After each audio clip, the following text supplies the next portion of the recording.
ഇന്ന് ഉച്ചയ്ക്കത്തെ സ്പെഷ്യൽ എന്തൊക്കെയാണെന്ന് നോക്കാം. ഇച്ചിരി ചോറ് എടുത്തിട്ടുണ്ടേ, പിന്നെ കപ്പ വേവിച്ചിട്ടുണ്ടായിരുന്നു, കപ്പ എടുത്തു.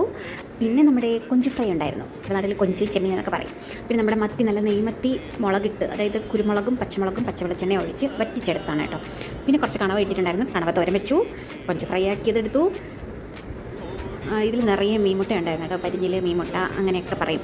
അപ്പോൾ നിറയെ ഉണ്ട്. അപ്പോൾ ഞാൻ സെപ്പറേറ്റ് ഇളക്കിയിട്ട് അതും കുറച്ച് എടുത്തിട്ടുണ്ട്. ഞാൻ പറയുമ്പോൾ തന്നെ ഞാനത് ഷൂട്ട് ചെയ്തതിന് ശേഷമാണ് എഡിറ്റ് ചെയ്തത്. ആ എഡിറ്റ് ചെയ്തിട്ട് വോയിസ് കൊടുത്തതിൽ എനിക്ക് വായിൽ വെള്ളം വരുന്നുണ്ട്. ഈ കണവയില്ലേ, റോസ്റ്റും ഇതൊക്കെ അടിപൊളിയാണ്. പക്ഷേ എന്നാലും എനിക്ക് ഈ കണവയും ഞണ്ടും ഇതേപോലെ ഒരു തോരൻ കണക്ക് വെച്ച് കഴിക്കണം കേട്ടോ. ഭയങ്കര ടേസ്റ്റ് എന്ന് വെച്ചാൽ ഭയങ്കര ടേസ്റ്റാണ്. അങ്ങനെ എല്ലാം കൂടെ കൂട്ടിക്കുറച്ച് ഞാൻ പിടി പിടിക്കാമെന്ന് വിചാരിച്ചു. എൻ്റെ ഈ സ്വർഗ്ഗം അടിപൊളിയാണ് കേട്ടോ. ഞാൻ ഈ കണവ കൊഞ്ച് ഞണ്ടൊക്കെ ഇവിടെ എൻ്റെ സ്ഥലത്ത് വരുമ്പോഴാണ്. അവിടെ എനിക്ക് തോന്നുന്നു കൊഞ്ച് കിട്ടും, കുറച്ച് റേറ്റ് കൂടുതലാണെന്നാലും കൊഞ്ച് കിട്ടും നമുക്ക്. കണവയും ഞണ്ടും ഒക്കെ ഭയങ്കര കുറവാണ് ചെങ്ങന്നൂർ. കൊഞ്ച് കിട്ടാറുണ്ട്. കണവ പിന്നെയൊക്കെ വല്ലപ്പോഴും ഒക്കെ വരും, അത്രേ ഉള്ളൂ. അപ്പോൾ ഞാനിതെല്ലാം ആസ്വദിച്ചൊക്കെ തിന്നുമാണ് ഗൈസ്. നിങ്ങളെല്ലാവരും ഊണ് കഴിച്ചോ?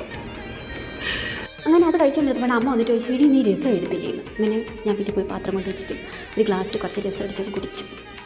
അതും അടിപൊളിയായിരുന്നു. അത് കഴിഞ്ഞ് ഗ്ലാസ് കൊണ്ട് വയ്ക്കാൻ പോയപ്പോഴാണ് ഒരു പാത്രത്തിൽ എന്തോ ഇരിക്കുന്ന പോലെ തോന്നി. തുറന്നു നോക്കിയപ്പോൾ ഹലുവ. ഹായ്, അങ്ങനെ ഒരു കൃഷ്ണ ഹലുവ അവിടെ ഇരുന്നുണ്ട്. ഇത് നല്ല പ്യുവർ അരിയാണ് കേട്ടോ, ഇതിൽ വേറെ ഒരു മിക്സും വരുന്നില്ല. സൂപ്പർ ഹലുവയാണ്. അങ്ങനെ ഒരു കൃഷ്ണ ഹലുവയും കഴിച്ച് ഞാൻ ഉച്ചയ്ക്ക് ഇത് ഭക്ഷണം ഒന്ന് നിർത്തി. അപ്പോൾ അത്രയേ ഉള്ളൂ. Okay baby, see U.